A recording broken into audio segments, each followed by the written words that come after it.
بسم الله الرحمن الرحيم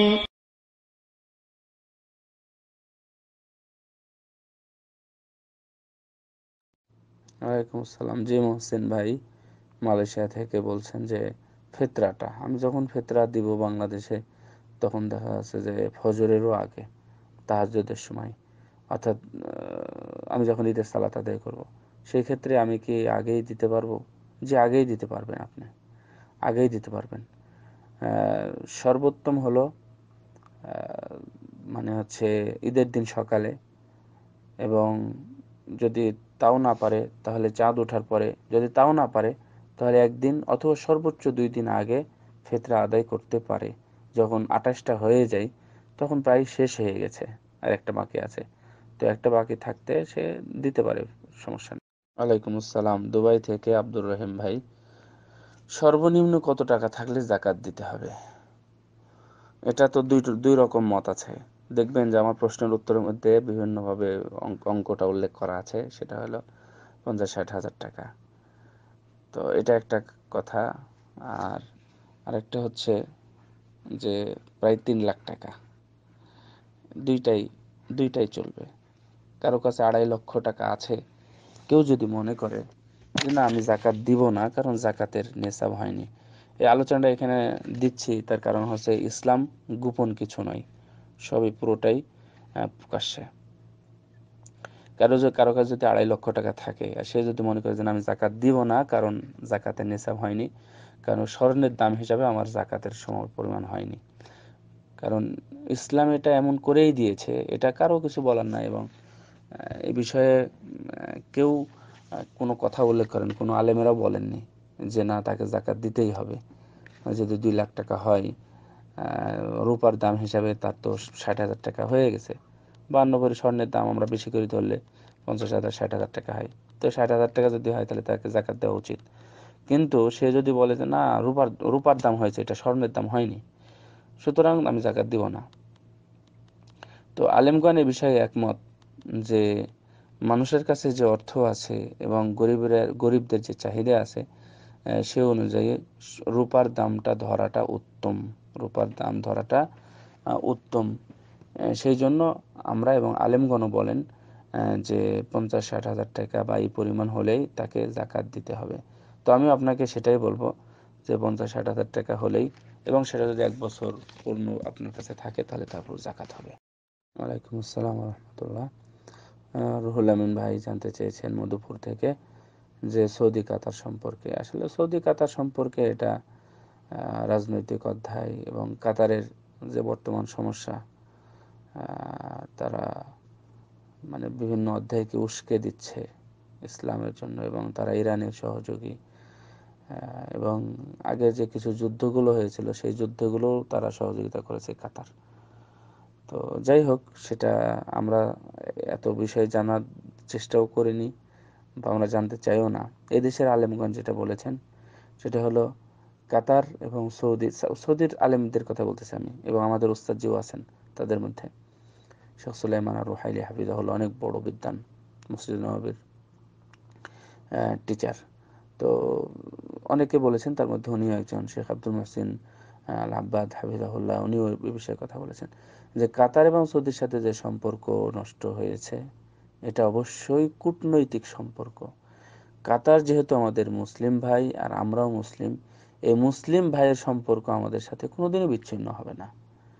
কোনো দেশের আরেক দেশের সাথে আরেক দেশের কূটনৈতিক সম্পর্ক ছিন্ন হতে পারে, কিন্তু কখনোই কখনোই মুসলিম ভাই হিসেবে তাদের জন্য কল্যাণ কামনা, তাদের ভালো কামনা, তাদের সাথে দেখা সাক্ষাতে কথা, তারা অসুস্থ হলে দেখতে যাওয়া, তারা বিপদে পড়লে কোনো কিছু উদ্ধার করা, রাষ্ট্রীয় পর্যায়ে না, কোনো ব্যক্তি পর্যায়ে যে কোনোভাবে আমরা যেন কোনোদিনও এটা বিচ্ছিন্ন না করি। দেখা হলে সালাম, সাক্ষাৎ, কথাবার্তা এগুলো যেন আমাদের অবশ্যই থাকে। এদেশের আলেমদেরই ফতোয়া এটা, এবং এটা ঠিকই আছে অবশ্যই, এটা সহি কথা। ওয়ালাইকুম আসসালাম। আলম ভাই আগেই জানতে চেয়েছিলেন, সরি আসলে উত্তরটা দেওয়া হয়নি, যে মহিলাদের ঘরে এতেকাফ করতে পারবে কি না। জি না, পারবে না। মহিলাদের এতেকাফের জন্য মসজিদ শর্ত, সবার জন্য মসজিদ শর্ত। তো মহিলাদের যদি ওরকম ব্যবস্থা থাকে, আছে অনেক জায়গাতে আছে ব্যবস্থা, বাংলাদেশে এখন ওরকম হয়নি। তারা মসজিদেই করবে আর কি এতেকাফ, অন্য কোথাও না, মসজিদেই করতে হবে এতেকাফ। শুকরান। ওয়ালাইকুম আসসালাম রহমতুল্লাহি ওয়া বারাকাতুহু। এক ভাই লন্ডনের নাম্বার 236 জানতে চেয়েছেন যে আমার সম্পর্কে জানবেন। তো আমার সম্পর্কে জেনে বা আপনি কি করবেন? যাক, জাযাকুমুল্লাহু খাইরা, বারাকাল্লাহু ফিকুম। আমি আব্দুল্লাহ, মানে হচ্ছে আমি আল্লাহর বান্দা। আলহামদুলিল্লাহ। নাম হচ্ছে মুকাররম বিন মহসিন। বাড়ি বাংলাদেশ, রাজশাহী জেলা। পড়াশোনা আগে করেছি দেশে, বিশ্ববিদ্যালয় থেকে অনার্স মাস্টার্স, আর এখানে মদিনা বিশ্ববিদ্যালয় পড়াশোনা শেষ করলাম, অর্থাৎ বলতে পারেন কয়েকদিন আগে শেষ হলো আর কি, আলহামদুলিল্লাহ, হাদিসের উপরে। এই ইনশাআল্লাহ। বারাকাল্লাহু ফিকুম। ওয়ালাইকুম আসসালাম রহমতুল্লাহ। 303 ভাই জানতে চেয়েছেন যে সমাজে বিভিন্ন ধরনের খতম চালু আছে, আসলে এটা কোরআন সুন্নাহ দৃষ্টিতে কি বলে? আসলে কোরআন সুন্নাতে তো এই খতমটা নেই, এবং এটা ভালো কোনো সুন্দর বইয়েও পাওয়া যায় না, সহি কোনো বইয়েও পাওয়া যায় না, এবং ভদ্র বা মুহাক্কিক হকপন্থী কোনো আলেমদের বক্তব্যতে পাওয়া যায় না। শুধু পাওয়া যায় আমাদের বা আমাদের মতো কিছু হুজুরের পকেট ভর্তি করার জন্য কিছু ওজিফা আছে, সেই ওজিফাগুলো, সেই লাখ কালেমা খতম। আমি অবশ্য এইসব অধ্যায়ে কিছু ঘাটাঘাটি করেছি, মানে এইসব অধ্যায়ের সাথে আমি কিছু জড়িত ছিলাম, তো জানি। মাঝে মাঝে যাই হোক, এটা যদিও তারা খুব শ্রদ্ধার সাথে, আদবের সাথে করে, কিন্তু এটা কেন যেন আমার হাসি আসতো। তে মানে কিছু কিছু জড়ো করে ঠিক ওই অধ্যায়ের মতো ইবনে মাসউদ রাদিয়াল্লাহু তাআলা আনহুর আমলে, ইবনে আব্বাস রাদিয়াল্লাহু তাআলা আনহুর আমলে, ইবনে আব্বাস রাদিয়াল্লাহু তাআলা আনহু মসজিদে নববীতে গিয়ে দেখছেন যে কিছু পাথর কুড়ি জোগাড় করে সেখানে পড়তেছে সুবহানাল্লাহ, আলহামদুলিল্লাহ, আল্লাহু আকবার ইত্যাদি। তো উনি একবারে লাথি দিয়ে, অর্থাৎ পা দিয়ে লাথি দিয়ে সেটাকে ফেলে দিলেন। তো সেটা মসজিদে নববীতে ছিল, এবং সেটা সুন্দর সুন্দর কিছু পড়া হচ্ছিল, ধরেন আল্লাহ আকবার, সুবহানাল্লাহ, এগুলো পড়া হচ্ছিল। তো আজকে আমরা যেগুলো গোছাইছি, কিছু ধরেন তেঁতুলের বিচি, তারপরে একটা ইয়ে আছে লাট্রাই না কি যেন বলে, এগুলো যাই হোক ইত্যাদি, আমরা জানি এগুলো সব এক জায়গাতে গুছাই 1,000 অথবা 2,000 অথবা 5,000 এখানে গুনে। তো 5,000টা যদি 5 বার গোনা হয়, তাহলে কি হলো? 1,00,000 বার হয়ে গেল। না সরি, 20 বার যদি, মানে 20 জন ব্যক্তি যদি গুনে, তাহলে সেটা 1,00,000 হয়ে গেল। এক আজব জিনিস, আস্তাগফিরুল্লাহ, আস্তাগফিরুল্লাহ। কোরআন হাদিসের কোনো প্রমাণও নাই, এটার কোনো অধ্যায়ও নাই, এবং এটা হচ্ছে চরম বেদাত, এটা হচ্ছে চরম বেদাত। ওয়ালাইকুম আসসালাম রহমতুল্লাহ। জি, বেল্লাল ভাই সিঙ্গাপুর থেকে জানতে চেয়েছেন যে একটা পরিবার যাদের কিছু সম্পদ আছে, সংসার চলে, কিন্তু সন্তানদের লেখাপড়ার যে খরচ সেটা মানে সক্ষম না, তারা জাকাত নিতে পারবে কিনা? জি, নিতে পারবে। তারা জাকাত নিতে পারবে সন্তানদের লেখাপড়ার জন্য, অর্থাৎ এটা হচ্ছে পরিবারের একটি অংশ, খরচ। সো জাতির স্বার্থে, জাতির কল্যাণের স্বার্থে, উন্নতির স্বার্থে, তারা যেন কোরআন সুন্নাহ বা দ্বীন, অথবা তারা যেন জ্ঞান অর্জন করতে পারে, এই জন্য এটার জন্য আপনার সহযোগী হয়, এই জন্য তাদের উপলক্ষে আপনি জাকাত দিতে পারবেন, তাদের উপলক্ষে জাকাত দিতে পারবেন। যেমন একজন সক্ষম ব্যক্তি, সে অসুস্থ হয়ে গেছে, কোনো একজন অসুস্থ হয়ে গেছে, সে অসুস্থতার কারণে অর্থ সম্পদশালী হলেও তিনিও জাকাত নিতে পারবেন যদি প্রয়োজন বোধ করেন, তবে উনি যদি জানতে পারে নিতেন, তাহলে নেবেন। ওয়ালাইকুম আসসালাম রহমতুল্লাহ। হ্যাঁ জি, ইউসুফ ভাই, বারাকাল্লাহু ফিকুম। আপনার ওখানে আজকে কত রমজান? যত রমজান, অর্থাৎ যে রমজানের দিনের বেলা অবস্থান করছেন, তারপরের রাতটা যেটা আসতেছে, রাতটা হচ্ছে এক সংখ্যা বাড়িয়ে নেবেন, তাহলেই হবে।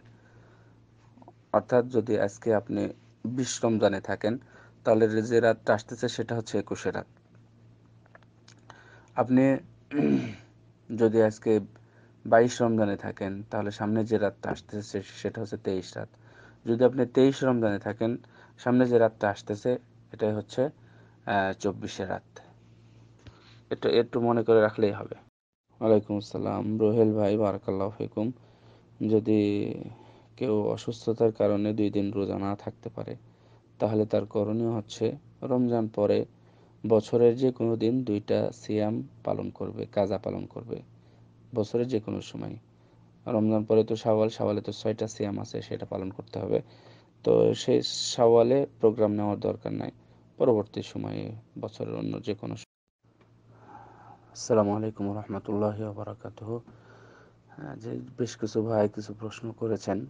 আসলে এই মুহূর্তে প্রশ্ন করার সময় আমি মনে করিনি যে প্রশ্ন করবেন আপনারা।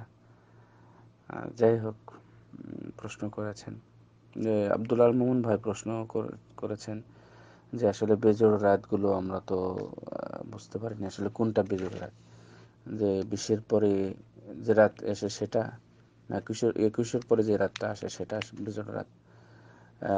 না, আসলে 20-এর পরে 21 আসে। আমরা অবশ্য 21শে ফেব্রুয়ারির রাত কোনটা সেটা আমরা খুব ভালোভাবে জানি, অথবা 31st নাইট কোনটা সেটাও আমরা ভালোভাবে জানি। তো সুতরাং মানে অথচ এটা আমাদের ধর্মীয় বিষয়, এটা আমাদের জানার দরকার ছিল। 20 তারিখ দিবাগত রাত যেটা, সেটাই হচ্ছে 21-এর রাত। যেহেতু আমাদের 21-এর রাত এবং 23-এর রাত মানে আরব বিশ্বে আর কি দুটাই চলে গেছে, সুতরাং সামনেরগুলো আছে। এই সামনে যে রাতটা আসতেছে আজকে সকাল, তো সামনে যে রাতটা আসতেছে এটাই হচ্ছে 24-এর রাত, এটা হচ্ছে 24-এর রাত। আগামীকালকে যে রাতটা আসবে সেটা হবে 25-এর রাত।